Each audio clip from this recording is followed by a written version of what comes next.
अस्सलाम वालेकुम स्टूडेंट्स। आज का जो हमारा टॉपिक है वो है फ्लो अलोंग द कर्व। किसी भी कर्व के अलोंग हम फ्लो फाइंड करना चाहते हैं कि किसी भी कर्व के अलोंग कितना फ्लो हो रहा है, तो वो किस तरह से फाइंड करेंगे। सबसे पहले let A and B be any two points in the fluid and A B any curve और path joining them entirely within the fluid. यहाँ से ये जो ए और बी पॉइंट लिए हैं, ये ए और बी दो पॉइंट्स लिए हैं फ्लूइड के अंदर और इनको मिलाने वाला कर्व ले लिया। पूरा कर्व जो है वो ए पी और बी है। ठीक है, ये कर्व लिया है, इस कर्व के अलोंग हम फ्लो फाइंड करना चाहते हैं। Divide the curve A P B into a number of small elements.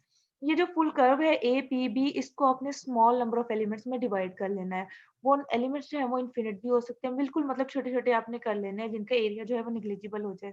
यहाँ पे उसने डिनोट किया है कि let P P dash be an element of the curve of length del S length का एक उसने एलिमेंट ले लिया, कंसिडर कर लिया है पी और P dash. Let V be the velocity vector and अब यहाँ पे इस कर्व के अलोंग जो फ्लो हो रहा है उसकी वेलोसिटी जो है उसको कंसीडर कर लिया गया है v, और उसके ऊपर जो टेंजेंट है वो t है। अब ये v और t के दरमियान अगर कोई एंगल बन रहा है तो उसको डिनोट किससे किया है, थीटा से। ठीक है, then the flow along the element P P dash. Basically करते क्या है कि अगर आपने किसी बड़ी चीज को फाइंड करना है ना, उसके एक छोटे एलिमेंट के लिए वही चीज फाइंड कर लेते हैं और उसको जनरलाइज कर लेते हैं। अब ये कर्व है ए पी बी, इसके अलोंग आपने फ्लो फाइंड करना है, तो वो फुल के लिए नहीं पहले किया, पहले जस्ट एक स्मॉल एलिमेंट पी और पी डैश के लिए कर लिया है और उसी को आगे जनरलाइज किया है। पी और पी डैश के अलोंग जो कर्व फाइंड किया है वो क्या आ जाएगा, वेलोसिटी इनटू एरिया। ठीक है, वो टेंजेंशियल कंपोनेंट ऑफ वेलोसिटी आ गया इनटू लेंथ आ गई, उस सॉरी लेंथ आ गई, पी पी डैश की लेंथ आ गई है। अगर कोई स्केयर या क्यूबिक एलिमेंट होता तो हम वेलोसिटी इनटू एरिया ले लेते हैं। अब लाइन है, एक कर्व है, तो इसमें वेलोसिटी इनटू उसकी लेंथ आ जाएगी। ठीक है, यहाँ पे टेंजेंशियल कंपोनेंट ऑफ वेलोसिटी लिए हैं, साथ में इनकी लेंथ आ गई delta S. Thus the flow from A to B along the curve. अब ये एक में एलिमेंट के अलोंग इतना फ्लो आ गया। ठीक है, कि जो उसके टेंजेंशियल कंपोनेंट है वेलोसिटी का वी लिया है और उसका टेंजेंशियल कंपोनेंट लिया है, और साथ में उसका लेंथ लिया उस एलिमेंट की, तो ये एक एलिमेंट के अलोंग आ गया। लेकिन अगर हम पूरे कर्व के अलोंग उसकी वेलोसिटी फ्लो फाइंड करना चाहते हैं, पूरे कर्व के अलोंग फ्लूइड का फ्लो फाइंड करना चाहते हैं, तो उसका क्या होगा कि अब देखिए हमने इसके स्मॉल पार्ट्स किए थे लेंथ के, डेल एस लेंथ के हमने इसके पार्ट्स कर लिए थे। तो हम कहेंगे यहाँ पे लिमिट लगाएंगे del S approaches to zero, and जितने भी एलिमेंट्स आ रहे हैं, फॉर एग्जांपल एक एलिमेंट ये बनता है, दूसरा ये बन जाता है, इतना हम ले लेते हैं, तीसरा ये ले लेते हैं, और ये सारे डेल एस लेंथ के हैं। ठीक है, तो हम लगाएंगे del S approaches to zero, it's mean length जो है वो जीरो को अप्रोच कर रही है, इतनी हमने स्मॉल ली है, इतने स्मॉल पार्ट्स में डिवाइड किया है, और उन सारे के सारे एलिमेंट्स के लॉन्ग जो फ्लूइड है उसको ऐड करती है। तो आपको पता है ये इंटेग्रल की डेफिनेशन है, जब हम समेशन पे ऊपर लिमिट लगा देते हैं तो वो इंटेग्रल बन जाता है। और इंटेग्रल हमने किसके ये पार्ट्स किए थे, ए से बी के, तो ये आ जाएगा integral A to B V dot T D S. Next कहते हैं if theta is the angle between v and t then flow from a to b is defined by. अगर इन दोनों v और t के दरमियान एंगल थीटा हो तो फिर फ्लो को किस तरह डिफाइन करेंगे, A to B V cos theta D S. अब सिंपली ये किया है कि v डॉट टी है ना, इसका डॉट प्रोडक्ट है, तो डॉट प्रोडक्ट का फार्मूला लगाया, वो क्या हो जाएगा v mode t mode into cos theta. तो t क्योंकि यूनिट वेक्टर है तो इसका मोड 1 हो जाएगा, v वेलोसिटी है उसका यूनिट उसका मोड लिया तो ये आ गया सिंपल v, साथ में कोस थीटा और ds। नेक्स्ट जो टेंजेंट है उसको किस तरह से डिफाइन किया जाता है, आर्क लेंथ,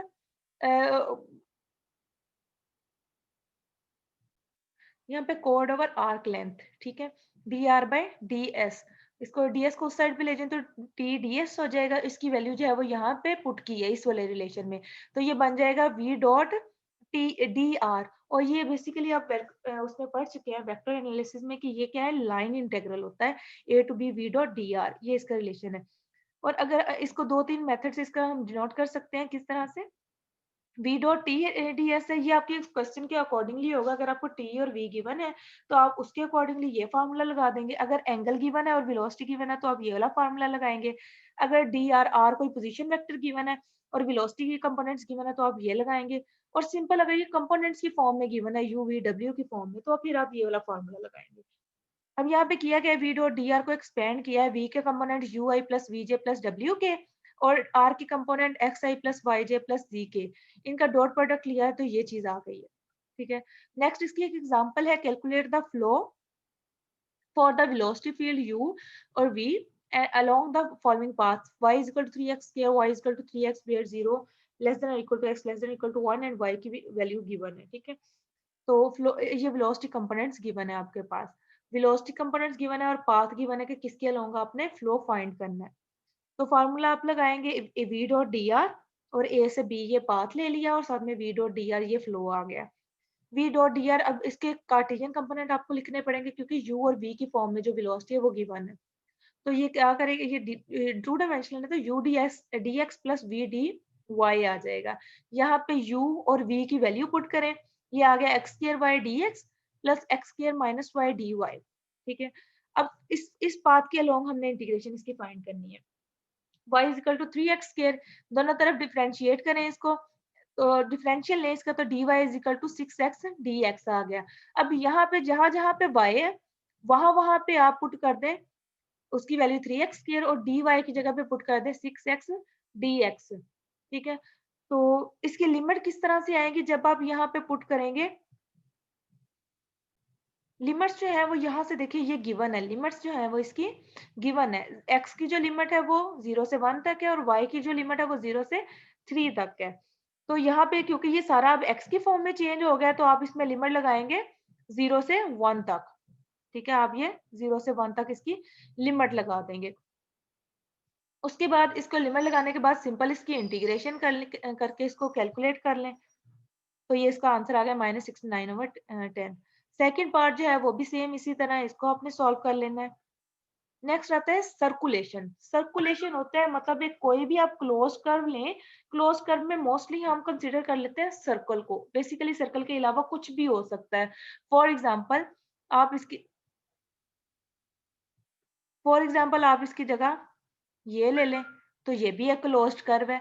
ठीक है, तो इस कर्व के अलोंग आपने सर्कुलेशन फाइंड करनी है, तो उसका फार्मूला देखें वो क्या होगा। सर्कुलेशन को डिनोट किया है गैमा के साथ, gamma around any close curve C एक क्लोज कर्व ले लिया ये वाला, इसके अलोंग आप सर्कुलेशन फाइंड करना चाह रहे हैं। Lying entirely within the fluid is defined bye, इसका फार्मूला भी वही है कि हम सर्कुलेशन को किस तरह से डिफाइन करेंगे। अब देखिए हम सर्कुलेशन फाइंड करना चाह रहे हैं किसी भी क्लोज कर्व के अराउंड, तो हमने कर्व का फार्मूला पढ़ लिया है कि कर्व के अलोंग अगर आप फाइंड करना चाहते हैं फ्लो, तो उसका क्या होगा v डॉट डी आर और उसका इंटेग्रल। अब वहां पे लाइन थी, वो कर्व था तो हमने a टू b लिख लिया, यहाँ पे क्लोज्ड है तो हमने c लिख दिया, यहाँ पे कि ये क्लोज कर्व c है और उसके इंटेग्रल के ऊपर आप सर्कल लगा देंगे। इस सर्कल का मतलब होता है कि ये क्लोज इंटीग्रेशन जो है वो क्लोज कर्व के अलोंग ली जा रही है। v dot D are v dot D T D S के इक्वल है, इसका फॉर्मूला लगा दें डॉट प्रोडक्ट का, तो ये आ जाएगा v cos थीटा ds, और आगे इसको कार्टेशियन कंपोनेंट्स की फॉर्म में लिखा गया।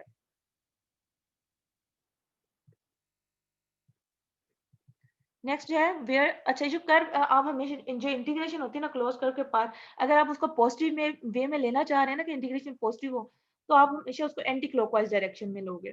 तो यहाँ पे भी जो इंटीग्रेशन है वो एंटी क्लॉकवाइज डायरेक्शन में ही ली गई है। यहाँ पे देखिए ये जो कर्व है ये एंटी क्लॉकवाइज डायरेक्शन में है। ठीक है, इसको हम काउंटर क्लॉकवाइज भी बोलते हैं। Where the integral sign means that the integration is performed along a closed curve C in the counterclockwise direction। अब जो इंटेग्रल साइन के ऊपर हमने सर्कल लगाया ना उसका मतलब है कि इंटीग्रेशन क्लोज करके अलोंग ली जा रही है। In other words, the circulation is defined as the flow along a closed curve। जो सर्कुलेशन है उसको हम क्या कहते हैं कि along कर्व के क्लोज कर्व के अलोंग कितना फ्लो हो रहा है। ठीक है, it is the line integral of the tangential component of velocity taken around a closed curve C। Circulation is the measure of the rotation of the fluid flow, कि कितना fluid जो है वो रोटेट कर रहा है किसी भी कर्व के along. Then we now show that, अच्छा अब हमने पहले एक कर्व के अलोंग किया है, अब अगर हम किसी कर्व को दो पार्ट्स में डिवाइड कर लें, फॉर एग्जांपल ये कर्व लिया है, ठीक है, ए बी सी और डी ये कर्व है, अगर हम इसके अलोंग सर्कुलेशन फाइंड करना चाह रहे हैं, जो आप ए बी सी डी की फाइंड करेंगे वही होगी, वो उसकी होगी अगर आप इसको जितने मर्जी पार्ट्स में डिवाइड कर लें, हर पार्ट की अलग-अलग लेके अगर आप उसको ऐड करें तो सेम आंसर देगा। फॉर एग्जांपल यहाँ पे उन्होंने दो पार्ट्स लिए हैं, ए बी सी डी को दो पार्ट्स में डिवाइड किया है, ए बी सी ए और फिर ए सी डी और ए। क्लोज्ड कर्व लेने हैं और लेने एंटी क्लॉकवाइज में लेने हैं। ठीक है, तो जो ये वाला पोर्शन है पहले वाला, अगर ये वाला हम पोर्शन देखें, ये फर्स्ट वाला, ठीक है, ए बी सी और ए, ये भी एंटी क्लॉकवाइज ही गिवन है, तो इसके अलोंग आप सर्कुलेशन लेंगे तो वो क्या है, गामा वन उसको कंसिडर कर लें, वो क्या आ जाएगी जो इस लाइन के अलोंग है, ए बी, फिर बी सी और सी ए, ठीक है, जो इस ये आ जाएगी गामा वन मीन्स के फर्स्ट इंटेग्रल के अलोंग, ठीक है। यहाँ पे देखें ये गिवन है, ये गामा वन की आ गई ए सी, सॉरी ये वाली आएगी गामा वन की A B plus B C plus C A. इसी तरह से अब गामा टू सेकेंड वाले की फाइंड करना चाह रहे हैं तो वो आ जाएगी ए सी, यहाँ से सेकंड वाले की आ जाएगी ए सी, सी डी और सी और डी ए, ठीक है, इसके अलोंग जो है वो फ्लो आ जाएगा। ये कंपोनेंट्स आ गए सारे। अब यहाँ पे देखें जो ए सी है, अगर आप इसकी डायरेक्शन उलट कर दें, सी ए कर दें तो साथ में माइनस आ जाएगा, ठीक है, वो यहाँ उसने लिख भी दिया है कि हमने किस तरह से इसको सॉल्व किया है। ए सी इजिकल टू माइनस सी ए आ जाएगा। और यहाँ पे और कौन सा सेम आ रहा है, ये आ रहा है, ये बाकी ये जो है ये वाला ये कैंसिल हो जाएगा क्योंकि ए सी जो है वो माइनस सी ए के इक्वल है, तो एक उस माइनस सी ए के इक्वल है।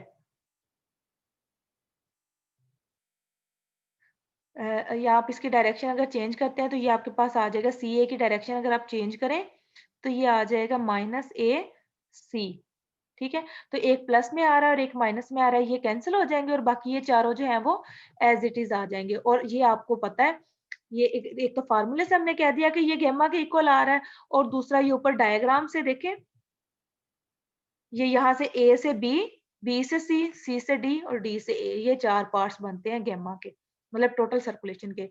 तो वही ये चीज लिखी हुई है यहाँ पे, ठीक है, ये आप लोगों ने कर लेना है।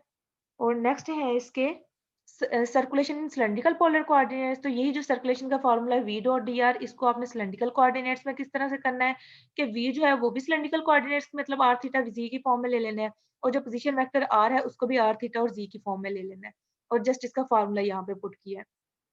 सिमिलरली इनको स्फेरिकल कोऑर्डिनेट्स में आप लोगों ने कर लेना है।